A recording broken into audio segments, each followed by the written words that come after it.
welcome to On This Day in Tudor History with me, Claire Ridgway. Today I'm taking you back to the reign of King Henry VIII.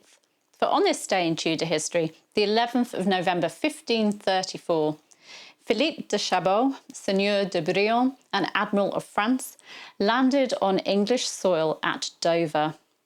The purpose of the diplomatic mission he was leading was to renew Anglo-French relations. As Claire Cherry and I point out in our biography of George Boleyn, England had become more and more isolated from her European cousins due to Henry VIII's annulment of his marriage to Catherine of Aragon, his break with Rome, and his marriage to Anne Boleyn. So this French embassy was hugely significant. George Boleyn, Lord Rochford, brother of Queen Anne Boleyn and one of Henry VIII's leading courtiers, was entrusted by the king to escort and entertain the Admiral on his journey from the English coast to London. It was a huge undertaking because it wasn't just the Admiral that George was in charge of, it was also his train of men and 350 horses. Poor George was expected to get the Admiral to London as quickly as possible, but the Admiral's train caused problems.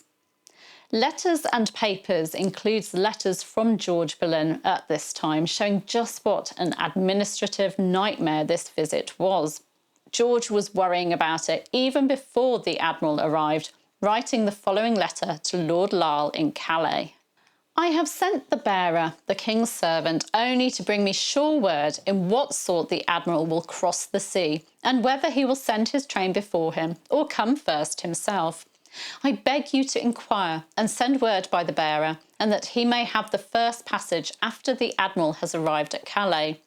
Vaughan, the Baillie of Dover, whom you've required to come to Calais as one of the retinue there, cannot be spared, as the Admiral is lodged in his house. Commend me to my lady. Dover, the 6th of November. Then on the 11th of November 1534, we have a letter from George to his uncle, the Duke of Norfolk, who was also involved in the Admiral's travel arrangements. The Admiral arrived this day at 10 o'clock. I and such as were commanded to attend met him at his landing and brought him to Dover.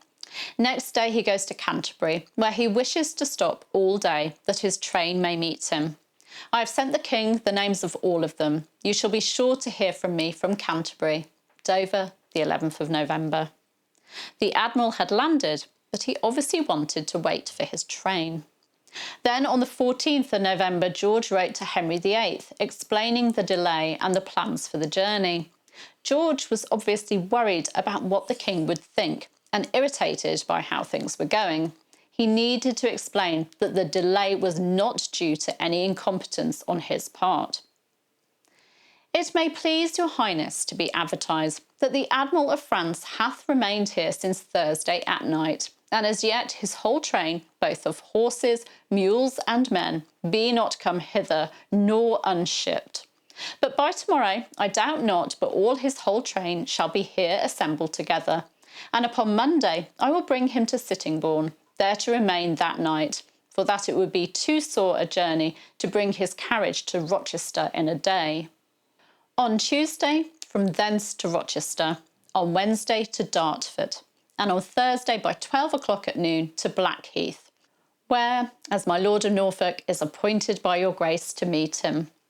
I would not have him remain so long in this town, but that himself was very desirous so to do, because that he would come with his train whole together, which I thought might not for your grace's honour gainsay. And thus beseeching God to have your highness in his keeping, I make an end. From Canterbury, this 14th day of November, your grace's most humble and obedient subject and servant, George Rochford. According to the reports of Eustace Chapuis, the imperial ambassador to Charles V, the Admiral finally arrived in London on the 17th of November. Chapuis explained that he was held up because he had to wait for his train to cross the Channel, and also to give leisure to those here to make the necessary preparations for his reception. Chapuis also reported on what the Admiral discussed with the king, and it was not good news for the Queen and the Boleyn faction. Although the King's Council had made propositions for the marriage of the King's second daughter, i.e. Anne's daughter Elizabeth, Chapuis wrote of how opinions had been collected in France, Italy and other parts of Europe, and that it was generally thought that even if the King's first marriage were invalid, the princess was still legitimate and the succession belonged to her.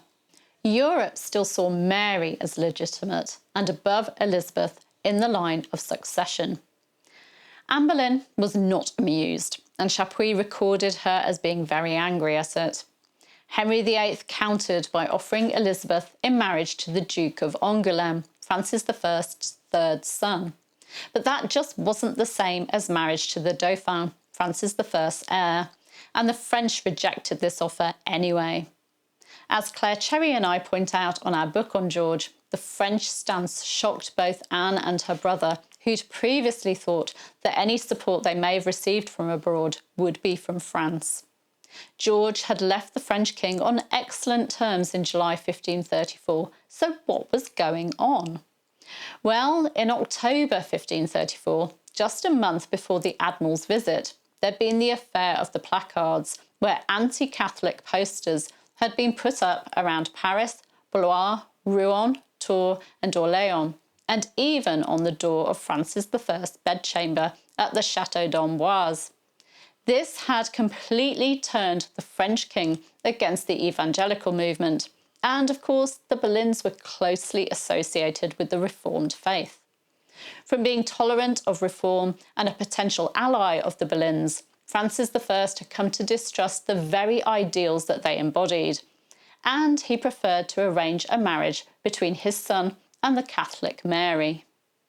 Anne may have been shocked and angered by what happened when the king and Chabot met, but historian Eric Ives writes that Anne nevertheless did her best to improve matters towards the end of the Admiral's visit by entertaining him at a final lavish banquet. If you're interested in knowing more about George Boleyn, and let me tell you that he's just as fascinating as Anne, then please do get hold of a copy of George Boleyn, Tudor Poet, Courtier and Diplomat by me and Claire Cherry. Tomorrow, I'll be talking about the life of a man described by martyrologist John Fox as a man hated of God and all good men.